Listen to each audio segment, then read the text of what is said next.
Well, thank you, President Underwood. I can shorten my speech because you've given most of it already. I love the cheers here, but I've got one bit of advice for the theology school. Instead of yay, say amen. You got to get it better next time. Graduates, faculty, family, my family's here. I want to talk to you a bit about Mercer DNA. I'm a scientist. I think of an institution as an organism with a certain DNA that is a roadmap or it's computer code. Education institutions have DNA. Mercer's is special.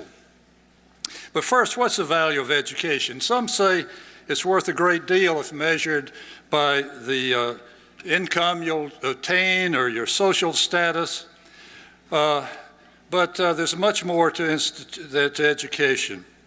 Not just the facts. I tried to recall some facts that I had learned in my high school, at Mercer, in medical school, but I don't really recall a lot of facts. And the few that I do recall keep changing.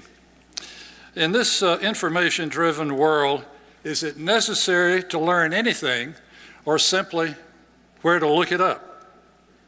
A few years ago, I was giving a lecture here at the pharmacy school. I realized what a dinosaur I was when I looked out and saw you there in the audience, and no one was looking at me. They were only looking at their computer screens. And I didn't know whether they were aware of what I was saying or just checking out ball scores. Only during the Q&A session did I realize that some were paying attention and even cross-checking what I was saying. Human interaction still happens, but as everything speeds up, it seems to require more effort. I hope the lessons you retained from your Mercer experience will go well beyond the facts to reflect the special DNA of this institution. No, I don't recall many facts I learned at Mercer, but I'm aware that I learned a lot from successes and from failures. Yes, Mercer prepared me for medical school, but not so much by the content I retained, if any, but for the approach to problem solving and the understanding of different points of view and many other things that have served me much more than simply knowing the details of the Krebs cycle. I remember excelling at an ROTC course in military tactics, hardly of interest to me now, but perhaps helpful to me in Vietnam.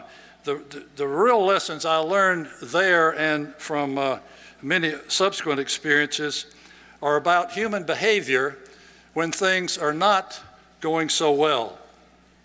At Mercer and beyond, I learned that others could exceed my capabilities. I learned that in the classroom, on the track team, and from my part-time job as a disc jockey for a Macon station that has been so regaled by President Underwood. It was clear to me that I had no gift for gab, and as a matter of fact, had I not been able to get into medical school, I'm sure I would have been fired from my job as a disc jockey. Hamp Swain, who you referred to as King B, unfortunately died this week, but this experience was great, and I learned a lot, and I developed a lot of my attitudes at that time. But I realized then that success is not always winning. Yes, success must not be defined by always winning, not for us as individuals or collectively as a nation.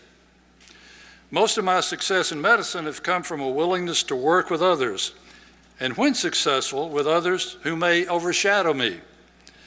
I brought the inventor of angioplasty from Switzerland to Emory, not to work for me, but to enable his success.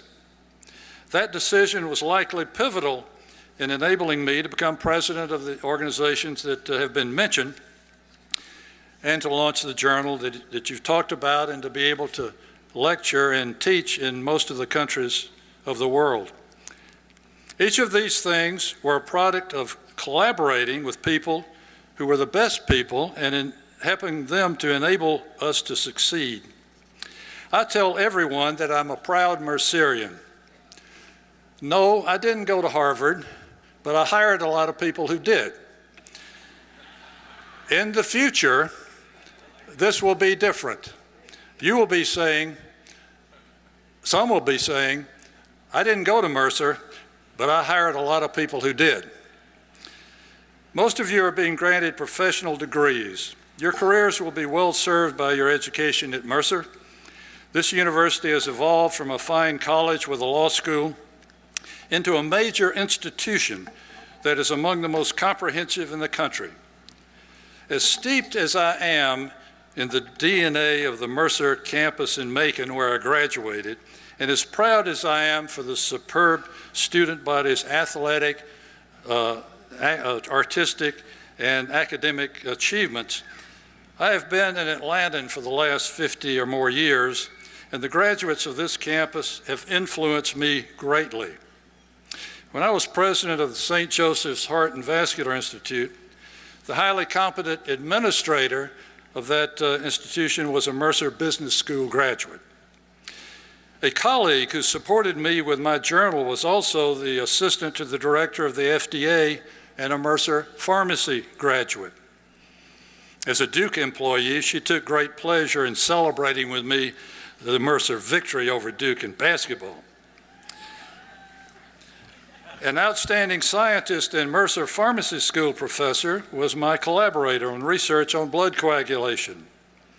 My cousin's son recently graduated from the highly competitive physical therapy program, and many superb nurses I know are graduates of the School of Nursing, and some received scholarships I was fortunate enough to help initiate at Piedmont Hospital. Educators and ministers who are graduating today will carry the Mercer brand far and wide. My grandfather, a Baptist minister and a champion of the separation of church and state, would have been very proud of the influence of the McAfee School of Theology. I believe the professional education you have received at Mercer will go far beyond the facts. I believe the genes for honesty, integrity, creativity, collaboration, and caring remain intrinsic to the Mercer DNA. And these qualities, counter to much of what's said, is going to lead to success. Today, I bring you greetings from the Board of Trustees, many of whom are Mercer graduates. The Mercer Board is the most engaged and committed board I have ever known. They are captains of industry, small business owners, publishers, lawyers, educators, ministers, governors, Supreme Court justices, military commanders, and a president. Not any president, but President Jimmy Carter, who promised us all that he would never lie to us, and he kept that promise. Although this board is composed of people of great accomplishment, I remain most impressed not by these individual accomplishments. I remain most impressed by their collaborative spirit, a trait that will increasingly be necessary for the world of the future to succeed. These women and men serve because of the Mercer DNA. They all wish you the best and pledge their commitment to this great university. In addition to your individual professional competence, I trust the Mercer DNA has been well ingrained in all of you. Go Bears!